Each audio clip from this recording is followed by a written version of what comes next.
Hello बच्चों, let's read this question. The question says reversible expansion of an ideal gas under adiabatic and isothermal conditions is shown in the figure. Which of the following statement is or are correct? Right, हमें बताना है कि कौन सा statement यहाँ पे correct दिए गए हैं. The key concept for this question is isothermal and adiabatic expansion. Isothermal and adiabatic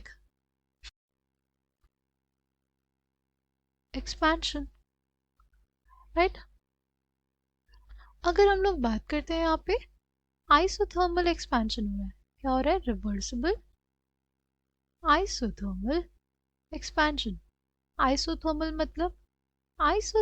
मतलब हुआ कि सेम टेम्परेचर पे, राइट, सेम टेम्परेचर पे, यानी जो T1 होगा और T2 होगा वो क्या हो जाएगा? इक्वल. यानी ये स्टेटमेंट हमारा करेक्ट हो जाएगा. ठीक. अगर बात करते हैं किसकी? एडियाबेटिक एक्सपेंशन में क्या होता है? PV into V raised to the power gamma is constant, right? तो क्या हो जाएगा हमारे पास? V1 की पावर गामा, P2 V2 की पावर गामा. ठीक, यहाँ पे जो गामा होता है वो हमारा ग्रेटर देन 1 होता है. ठीक.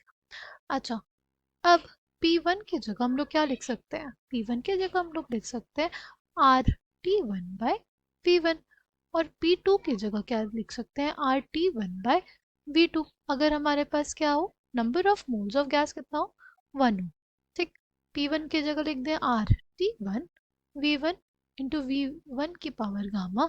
P2 की जगह लिख दें RT2 V2 इंटू V2 की पावर गामा. ठीक, यहाँ पे RT2 होना चाहिए. ठीक. अब क्या होगा? R से हम लोग R काट देंगे. ठीक है, हो जाएगा T1 by T2 is equals to V2 gamma minus 1 V1 की पावर गामा माइनस 1. ठीक. अच्छा, ध्यान से देखें तो क्या हो जाएगा? T1 by T2 is equals to V2 by V1 की पावर गामा माइनस 1. जो गामा है वो हमारे पास ग्रेटर देन 1 है, राइट. अज्यूम कर लेते हैं उसकी वैल्यू. सपोज 5/3 है हमारे पास. 5/3 अगर वैल्यू आएगी क्या आ जाएगा? T1 by T2 is equals to V2 by V2 by V1 और 5/3 माइनस 1 यानी 2/3 आ जाएगा. ठीक. और जो T1 आएगा वो आ जाएगा V2 बाई V1 की पावर 2/3 इंटू T2. ठीक. ये जो भी नंबर आएगा ये हमारे पास क्या होगा? 1 से बड़ा होगा. यानी हमारे पास क्या आ जाएगा? T1 1 से कोई भी बड़ा नंबर इंटू T2. ये सिंपली ये इंडिकेट करता है कि जो T1 है वो क्या है? वो बड़ा है T2 से. एंड जो T1 है वो हमारे पास क्या है? T2 से बड़ा है. ठीक. यानी हमारे पास क्या हुआ? एक्सपेंशन जब होता है, जब हमारे पास रिवर्सिबल एडियाबेटिक एक्सपेंशन होता है तो टेम्परेचर क्या होता है? गिरता है. ठीक है, टेम्परेचर फॉल्स. ठीक.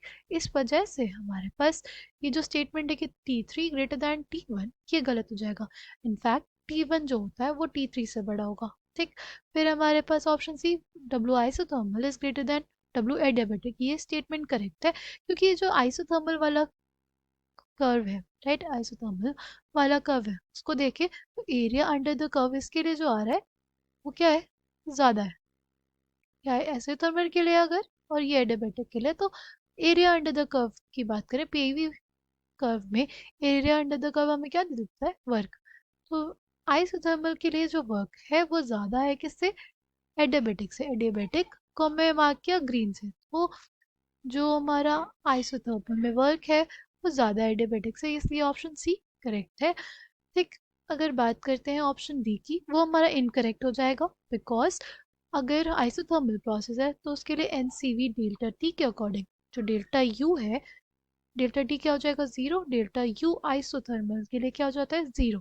अगर बात करते हैं डेल्टा यू एडियाबेटिक के लिए, सी एक्सपेंशन के केस में work is done by the system, इस वजह से हमारे पास डेल्टा यू डिक्रीज हो जाएगा, राइट. डेल्टा यू क्या हो जाएगा? It will be less than 0. तो डेल्टा यू ज़्यादा किसका हुआ? डेल्टा यू ज़्यादा आइसोथर्मल के केस में हुआ. ठीक. तो हमसे पूछा है कौन से ऑप्शन करेक्ट है, तो हो जाएगा option A, option C and option D. I hope you understood it well. Thank you and all the